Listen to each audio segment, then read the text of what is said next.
Hi, everyone. This is the fourth day of the Consumer Week. Thank you for joining the digital tour session B, which will focus on the WeChat this morning. I can see a lot of attendees joining. I'm your host today, Mei Chiu from CBBC Shanghai. Special thanks to our sponsors, Tong Digital, Islanders Group, Samarkand Global, Rudafin, ADN Import Food. I know many of you have been with us in the previous days of the Consumer Week, but just to double confirm that your panel is working, you should see a panel like this. I would be really grateful if everyone could give me a virtual hands up by clicking the little hands on your panel, please. That could let me know that you're hearing and seeing properly from your end. Great. I can see lots of hands going up, so we are good to go. At the end of the presentation, we will have time for the Q&A, so don't be shy to ask questions. Our speaker today, Scott, will answer the questions after the presentation. A brief introduction about CBBC. CBBC is a leading organization in UK and China trade. Here in China, we have a Chinese consumer team to support UK brands entering China. For further information about our work and activities, please visit our website. So today I'm joined by Scott from Islanders. He's going to take us through the key functions of WeChat. I'm going to stop talking here and hand over to Scott. Welcome, Scott. Thank you. Hi, everyone. I'm just going to share my screen.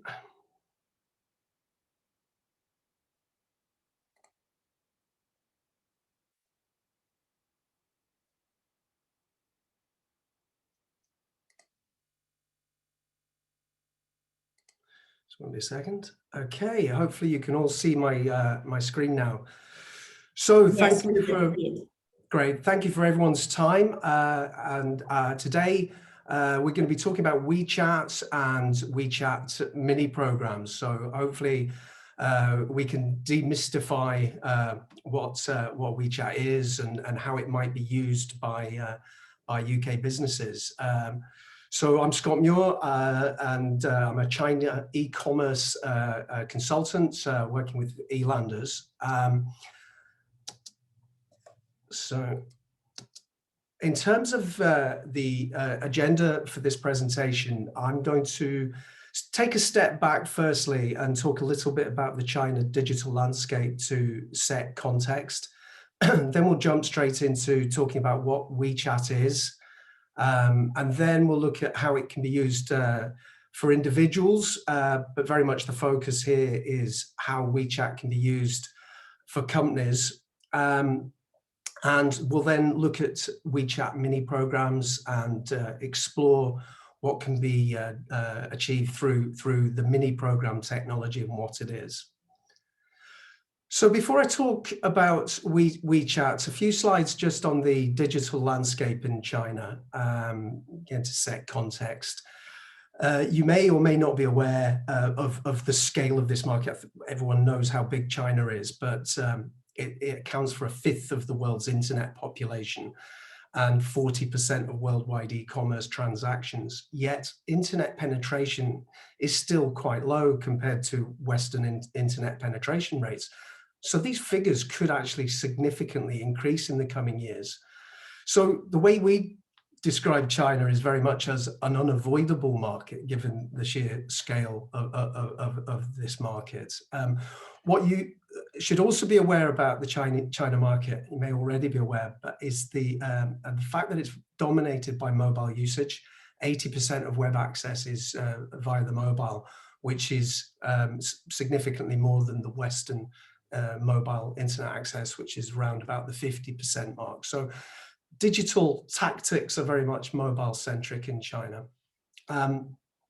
We're also quite typically targeting users in the tier 1, tier 2 cities where the wealth is predominantly based in China. I mean, China really isn't a country, it's far more a continent in terms of size and population. So we often look at targeting cities.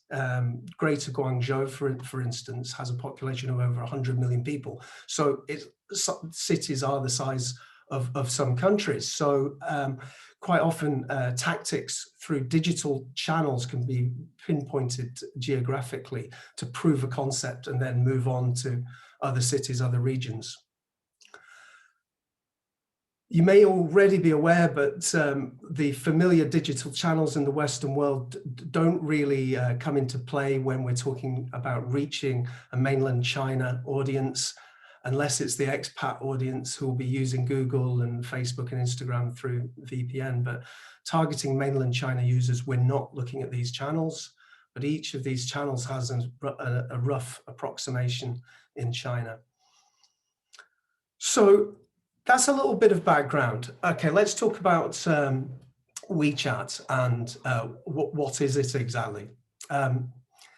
Well, WeChat is many things. It's a digital ecosystem is the best way of describing WeChat, and that's how WeChat describe themselves. Over 1 billion people using WeChat. So in context, it's the 5th biggest social media channel in the world. And what we mean by it being an ecosystem is it is all encompassing. Quite often WeChat is called the WhatsApp of China, which is quite misleading because WhatsApp messaging is one aspect of what WeChat is. So we've got the calls and the messaging, which are used on a daily basis by Chinese users. But we've got a host of other functionality within WeChat also. WeChat can be a payment gateway, WeChat Pay. We've got a gaming platform. It can be an Instagram-esque social media channel. It can be used for bookings, social media content, e-commerce. So it's very much an ecosystem in that respect. So we can, sorry, just check I've got the most up-to-date deck. Sorry to interrupt, it won't be a second.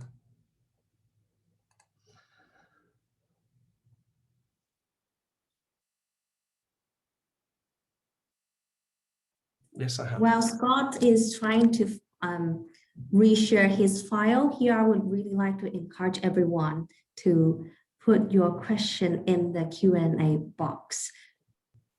Sorry, hopefully you can see it again. Just Yes. double checking I've got the latest version. So I think there's a number of other key points about WeChat that need to be flagged up. Yes, the focus with WeChat is China, but WeChat reaches beyond China.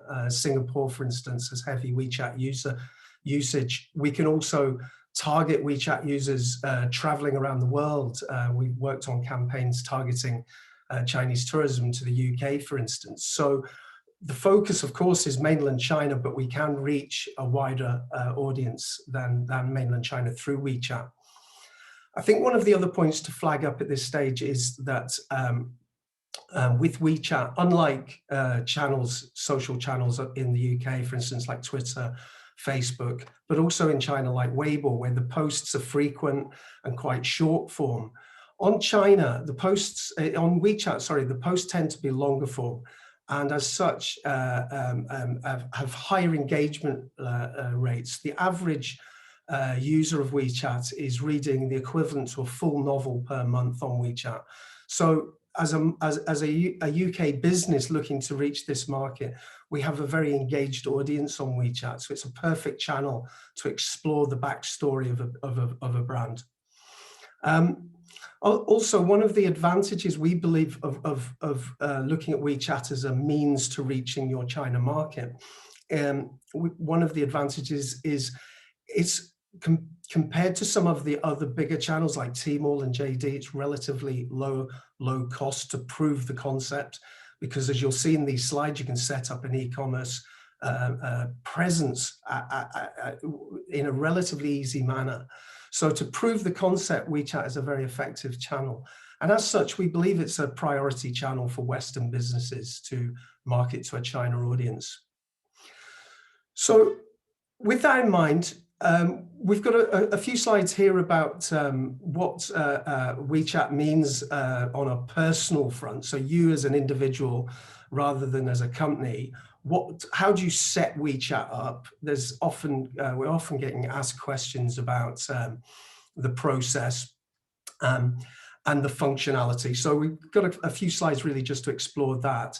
So theoretically, downloading WeChat and using WeChat in the UK it should be relatively straightforward. It's a simple process of downloading the app from the app stores, setting up the account by entering your personal details and mobile number, and then there's an authentic. The text messages come through to be authenticated.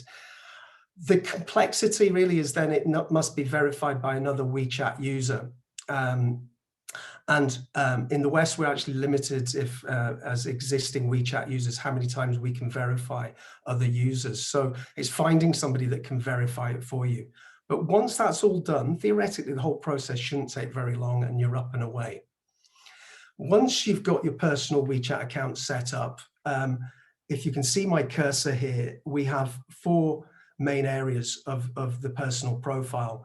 You've got the chat facility, which shows you latest chat conversations with individuals, but it also shows you accounts that you're following. You've got your contact profile, which is where your friends and group chats are contained in. You've got tags where you can define conversations by friends, family, etc. Then you've got your discover section, which is where you can access moments, which is very much your kind of like Facebook timeline, where you see conversations happening and content being posted. There's other functionality here as well, where you can access mini programs, which we'll talk about shortly, news stories. You can search. WeChat operates also as a search facility. And then finally, you've got your profile on Me, which is your settings, where you access your moments and favorites, etc.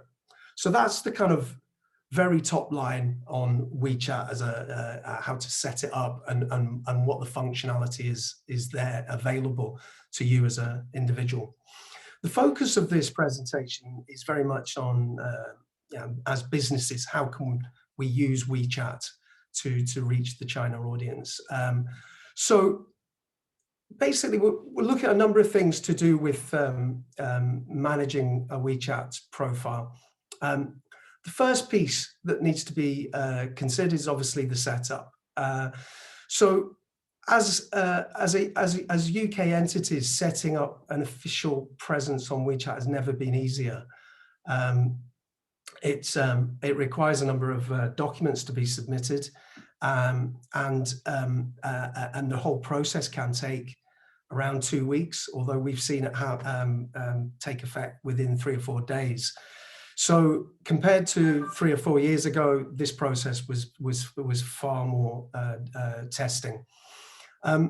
So considering your corporate presence as an official WeChat account is essentially a marketing hub.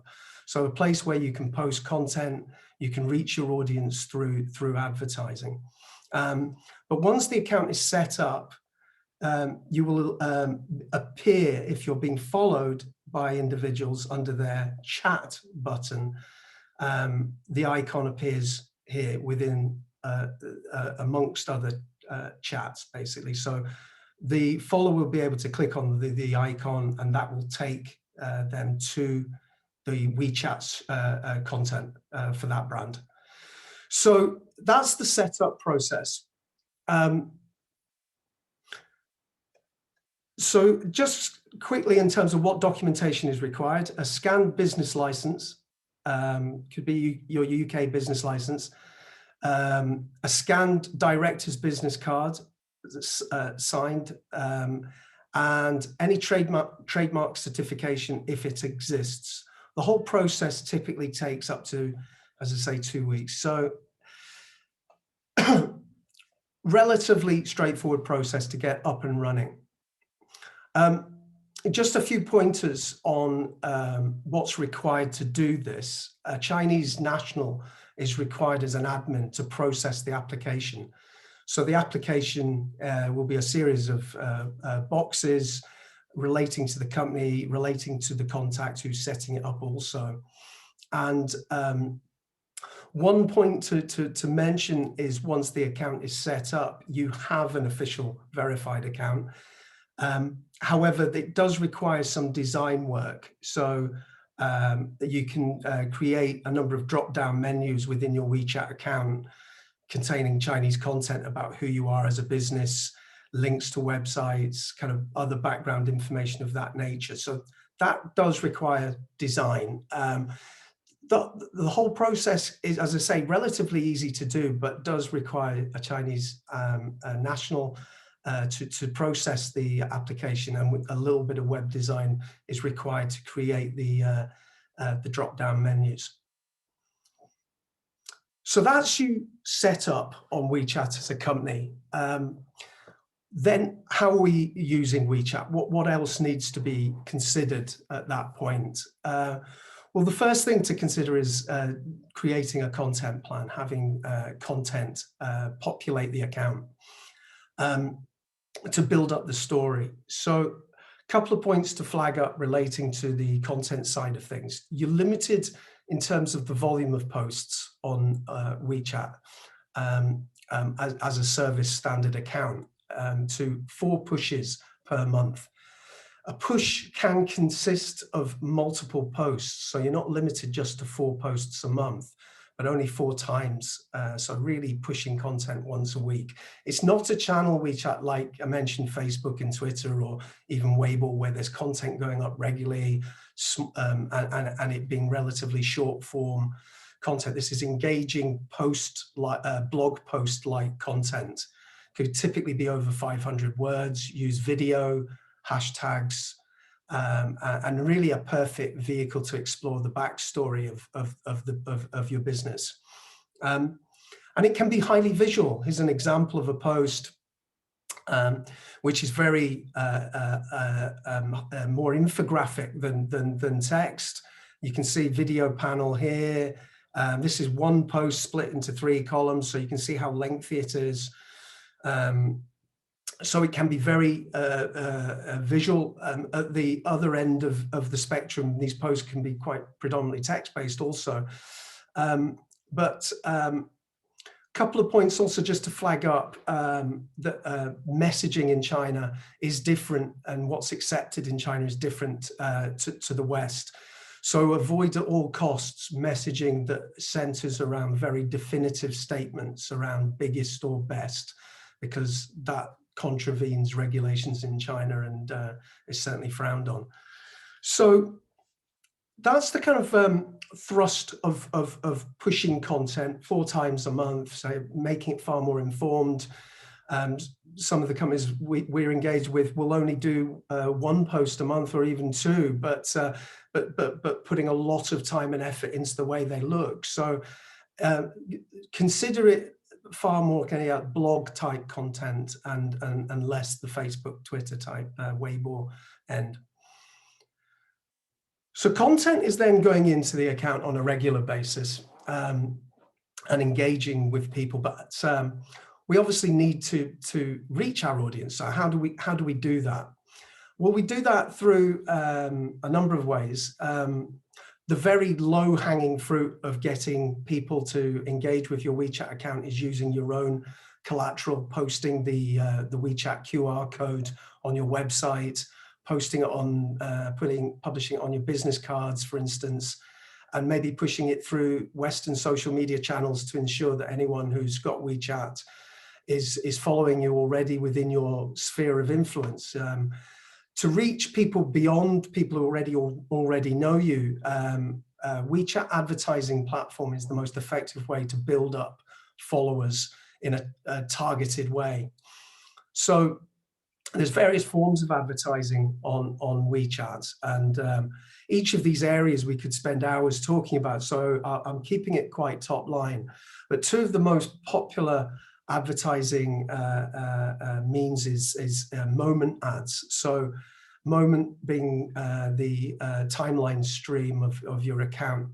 Advertising can come in targeting users through their moment stream, this being an example of Johnny Walker. The other main advertising format is banner advertising on WeChat. So ads can appear on official accounts, for instance, at the bottom of the account. We've got a combination of these advertising techniques. There's other forms of advertising in WeChat as well. And I should note that the whole area around WeChat's functionality and advertising platforms is evolving at quite a rapid pace. You know, a lot of what WeChat is still relatively in its infancy. We're going to talk a little bit about mini programs shortly. Well, mini programs are only about 3 or 4 years old. The advertising platform's coming to being relatively recently as well, and is evolving and becoming more and more sophisticated all the time. So within the WeChat advertising platform, we can target users based on age, gender, interest, location, and search behavior. So we can be quite pinpointed in terms of who we want to reach. The other very effective way of reaching people and getting people to follow you on WeChat is through key opinion leaders. If you've been involved in China for any time at all, you'll know how important KOLs are, social media influencers, as a means to reaching an enormous audience through their social profiles. It's not unusual for KOLs to have 5 million followers on WeChat, or 7 or 8 million followers on Weibo. So potential reach is enormous if it's done well, and that can be a very effective way of generating qualified followers also. So that's how we build up our follower base. So we've seen the setup, how the setup is done. We've seen the importance of content, and then we've seen how do we reach our audience on WeChat. We've got a few slides here really to kind of take a look inside of the back office on WeChat. What you can see here is once you've got the account set up, this is what you'll see. The menu can be in English. A lot of the other content is mixed in terms of language. You see some English, some Chinese. So this panel here is where we're going to create the posts. This is where you can manage your ads. There's an analytics area as well, a bit like Google Analytics, although less sophisticated. And as you can see, there's a number of other options, for instance, around mini programs and the management of mini programs. I've had to block out some of the content here because this is a live account, but hopefully we can show you some of the very basic rudiments of getting around. So this is where you would create a post. There are many third-party providers that will offer templates for WeChat posts to make the posts come alive and look nice. You can see you've got your formatting menu at the top here. This is the advertising panel.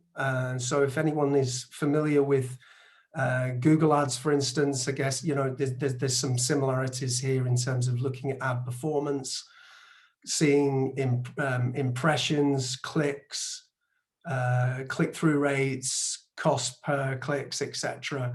All the essential information is readily accessible and formatable for reporting. We've also got, I mentioned WeChat Analytics, which contains a wealth of useful information in terms of historical data. So again, sorry, blocked out some of the content here, but we can see over a time period, we can see follower increases and decreases. We can see actions in terms of clicks on menus and sub-menus, and we can see various peaks and troughs attached to all of that key data. So again, it's not a million miles removed from what you might have seen already on Google Analytics. So that's a little bit more information on the back end. The next few slides are really focused around mini programs and explaining what mini programs are and how they might be factored into your plans for China. So firstly, what is a mini program? Well, it's best described as an app within an app. So WeChat is an app, and a mini program is app functionality within the WeChat ecosystem. Without a mini program, your WeChat account will be essentially a content stroke advertising vehicle. With the mini program, it can be transformed into e-commerce, gaming facility, multimedia capability. It brings forward a whole host of added dimensions to your WeChat profile presence. So consider mini programs enhanced functionality. Mini programs are fast to load, so they're all, as I say, within the WeChat ecosystem. They're hosted on Tencent servers, Tencent being the WeChat owner. They're cheaper to build than native apps, so they draw on templates and modules which can be used to minimize the development process and costs attached to that. They can also be linked to WeChat Pay, which opens up a whole e-commerce domain within WeChat, which makes it an incredibly exciting channel. Just to kind of put a bit of context here, there's over 2 million mini programs out there, which is actually more than the apps that are available on the Apple's App Store right now. So this is very much part of the fabric of WeChat now, with 750 million monthly users of mini programs. So we're of the view that this whole area really helps making WeChat a very compelling channel indeed to reach your audience in an engaging way at relatively low cost. So how that can be done, how, you know, what are some examples of mini programs that are out there? At the most obvious end I mentioned is e-commerce. So there's a lot of mini program shops. This enables brands to set up e-commerce presence through WeChat. So this is an example of a project we're working on currently with the Department for International Trade. So this is the Great British Food Programme mini store. You can select by category: drinks, baby category, top sellers. That will go into product pages. Then you click on the product, and then you can purchase the product as a Chinese user. So this is all food and drink from the UK, and the whole cost of transaction is around 2% in terms of the fees paid to WeChat, and a typical acquirer cost of taking the money from the user's WeChat Pay account into your WeChat Pay account and back to maybe a British bank account. So it's relatively low cost transaction. And to set up these stores can be simple. They can also be quite complex, and we can integrate, you know, more sophisticated technology within mini programs like Magento, for instance. But at a more kind of basic level, it can be a data feed consisting of product name, description, categories, all the usual SKU information, married up with templates to produce a shop front. So that's an example of a multi-brand store where there's a lot of different brands on that store. There are many examples of single brand stores as well, and the advantage of having a single brand store on WeChat is it's your direct communication with your audience. You're not sharing it with other brands' audiences, so you've got a direct channel to your market hit. Relatively easy to set up. Typically a shop of this nature, an example here being Anglepoise the Lamp, the UK lamp brand, can be done within a 4 to 6 week period. Again, so nothing like a full-scale Magento or Shopify or WooCommerce deployment. This is much, much simpler. Cost per transaction is typically around the 2%.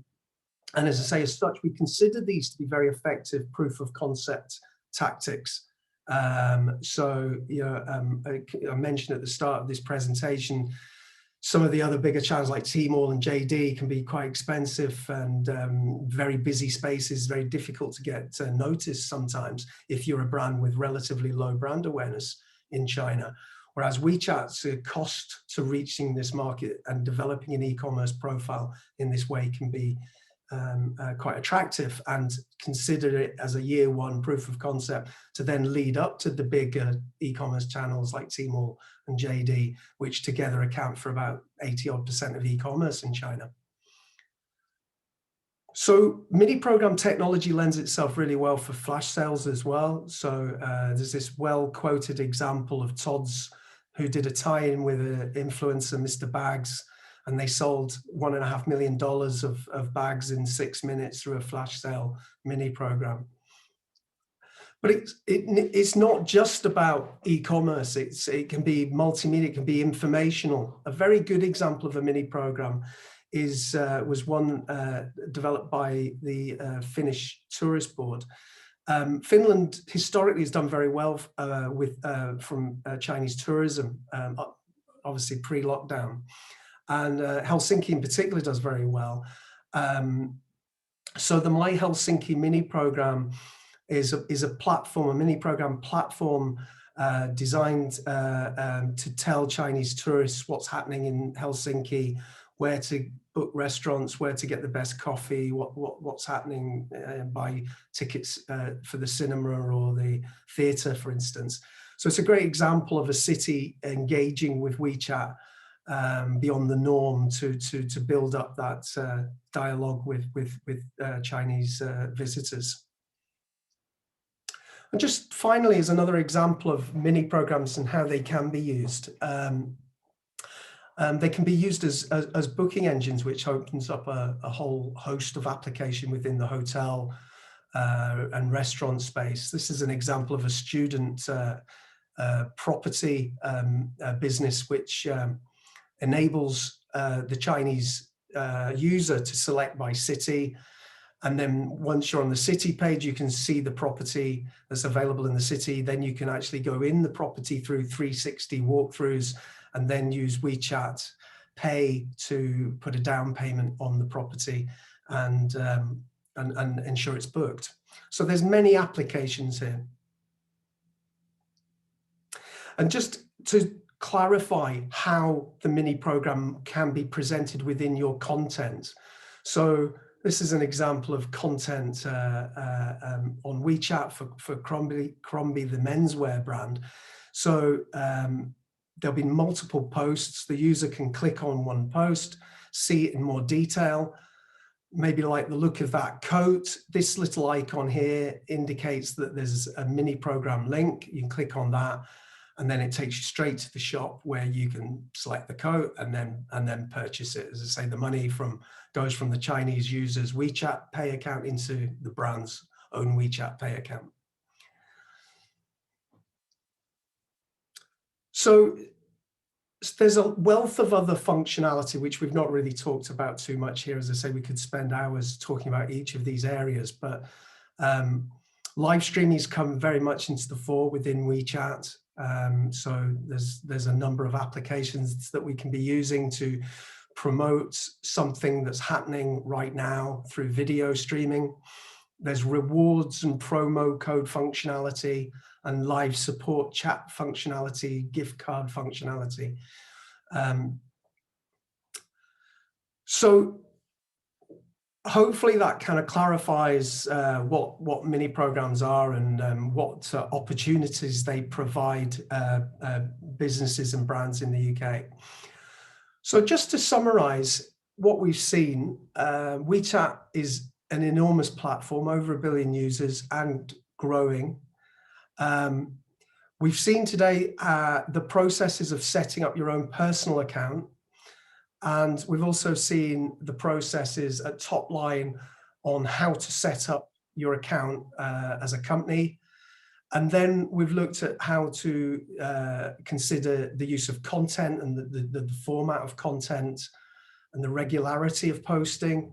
we've seen top line information on the ad channel and the various types of advertising.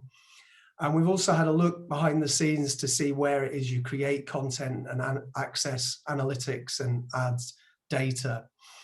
And we finished up with a look at mini programs to see what functionality they present, and really summarizing on that point that WeChat is a priority channel. It's rare that we consider channels in isolation anywhere, whether it's China or the Western world, but WeChat certainly ticks a lot of the boxes in terms of being able to reach an enormous audience. The ad platform, which is in there, the functionality that mini programs bring can ensure that you can sell product and test the concept at a relatively low cost before perhaps considering the bigger play of Tmall and JD. So that brings me to the conclusion of the presentation. Thank you very much. I think there's a few questions which I can go on to answer.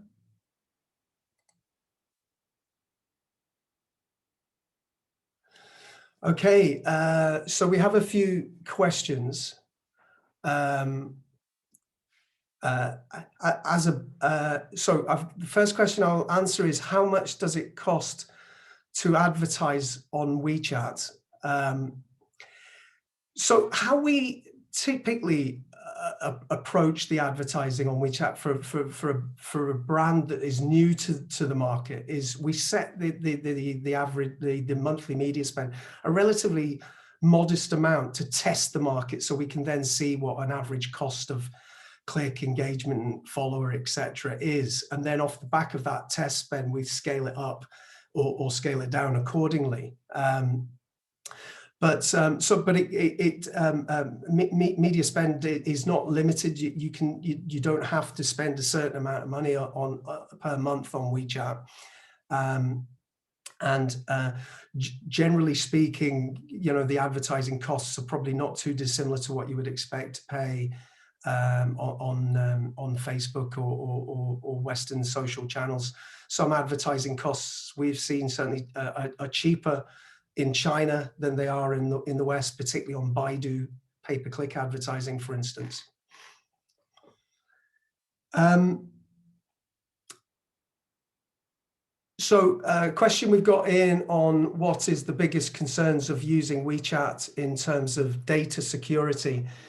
It's a common question, actually. You know, we get asked a lot, and rightly so. There's big concerns over WeChat security and security of digital platforms in general in China. Of course, there are big concerns. There's no end-to-end encryption on WeChat, and as such, that certainly leads to that kind of feeling of exposure.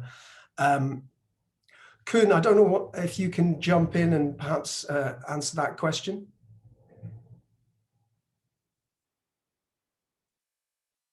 Is Kun there?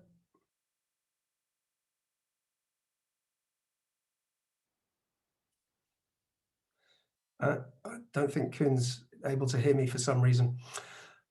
So yes, there are absolutely some concerns on that side, and we have an in-house specialist who'll be able to answer that question in far more depth.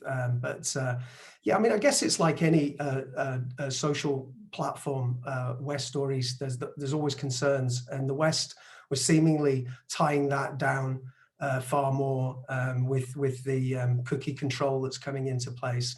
And there have been increasing tightening of privacy, particularly on WeChat about a year and a half ago. But there's still concerns, and I'm not sure I would be able to allay any fears on that front. It is part and parcel of the landscape of digital activity in China.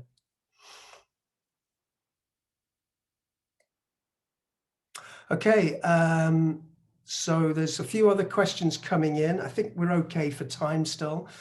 There's one question that's just coming. Do you recommend working with an agency to get the most out of WeChat, or is it possible to do it oneself? It's a great question, actually. And the short answer to that is You can do it yourself if you have in-house Chinese speakers and an understanding of these channels. Content it needs to be written by a Chinese national, otherwise it's not going to generate the right level of engagement. So if you do have a team that you can draw on, then absolutely it can be done in-house. If you don't, of course, there's many agencies that can offer this service, both in terms of content, writing, design, advertising, and the construction of a mini program is more technical, and that probably would require third-party expertise. So some of this activity is certainly better done by an agency. I should also just note there the differences between the West and China design-wise are quite significant. So again, design, collateral, banners, promotional materials are often better designed by Chinese nationals who understand the China market because there are differences. Typically, when we're working with companies, though, that we're promoting their Britishness or their Europeanness overseas, and that is seen as a strength, and there's an aspirational aspect to that. So we're not, changing the branding too heavily, but usually it's a balance act of getting the right balance between the Western brand credentials and the Chinese market.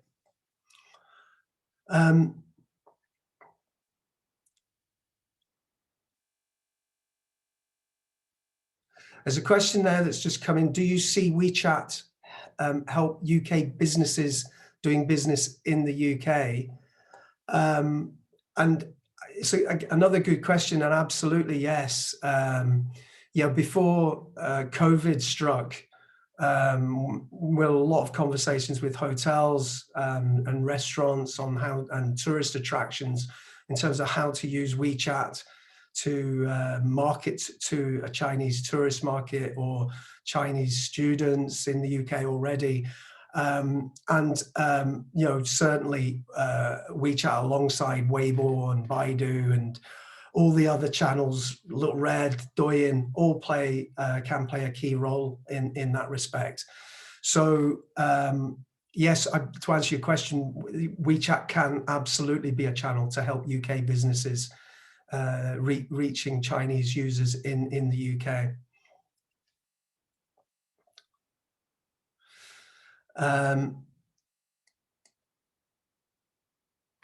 So just reading through the other questions. Can you introduce our brand to the DIT store? Absolutely, yes. We'll share some contact details perhaps after this session, and we'll be more than happy to set up some conversations. It's typically it's food and drink from the UK. So if that's you, yes, please do get in contact.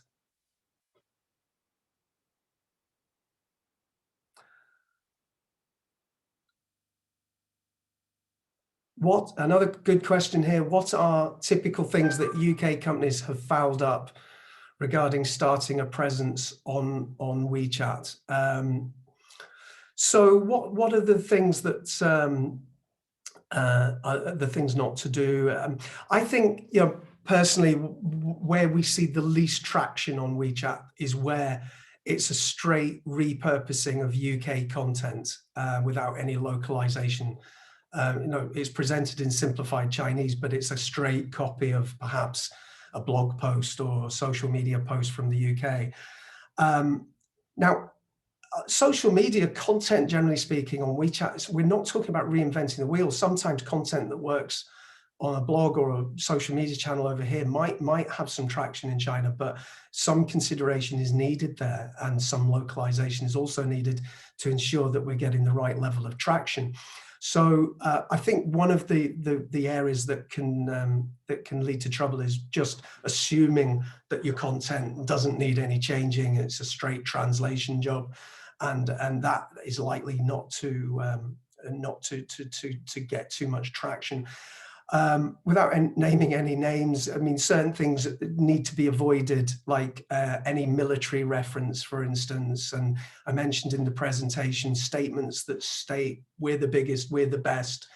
Again, you can actually face fines for that sort of activity. So probably goes back to one of those other questions about the need to liaise with the Chinese digital specialist to be advised on what you can and can't say and how to turn your content plan into one that will work for China. The markets and what works, generally speaking, are broadly, not that dissimilar, but certain things we're seeing video is very effective on WeChat and competitions, for instance. The creation of WeChat groups and for loyal customers, for instance, so you can do more micro marketing to your top tiers also come into play on WeChat. But yeah, good question. I think try and localize content as much as possible.